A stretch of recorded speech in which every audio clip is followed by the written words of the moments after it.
I think it's one bizarre decision after another in Victoria at the moment, Amanda. I think the decision of the Andrews Labor government to ban gas connections in new properties is an own goal. It really is. You've got to say, why are you doing it? The reason they will give is it will reduce emissions. But here is the problem. In fact, if you move from gas in Victoria to leverage the grid, so go to electricity, well, emissions are going to be higher by a multiple of over 5, right? So they can't claim they are trying to stop gas and electrify houses to save the planet. As it stands today, it's going to be 5 times worse by going from gas in the house in Victoria to pulling off the grid.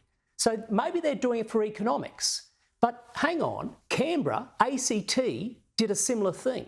The price of gas went up 3.2% for households, 3.5% for businesses. This is only going to restrict choice and it will restrict supply.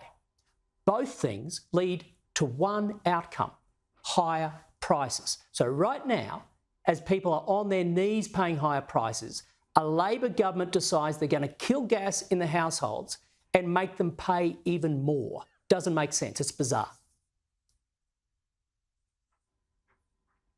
It really is bizarre. How do we help people on the Labor side of politics understand the importance of gas as a transitional fuel to make sure that we keep reliability and stability in the system, even as we transition over the long term to net zero? Oh, Amanda, it's like talking to a drunk. Seriously, how do you convince the Labor Party about common sense in this area? Seriously, I don't know. But if you find out, please let me know, and then we'll both know. People have been trying for a long time, not just the coalition, by the way. You have energy experts across the country.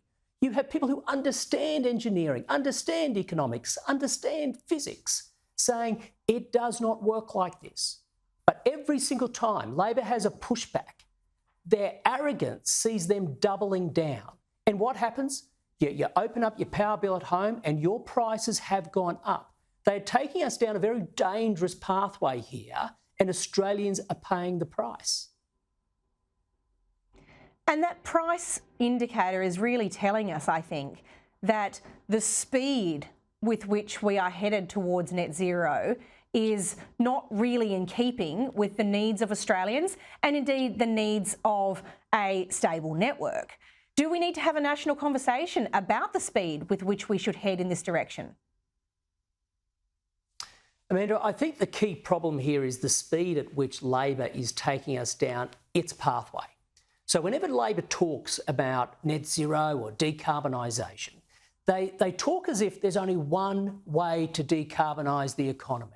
It has to be 82% renewables by 2030.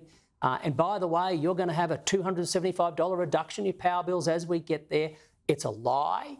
People are finding out it's a lie. That is not the only way to decarbonise a country. The thing that Labor refuses to do is look around the world, look at economies that are actually going strongly while decarbonising.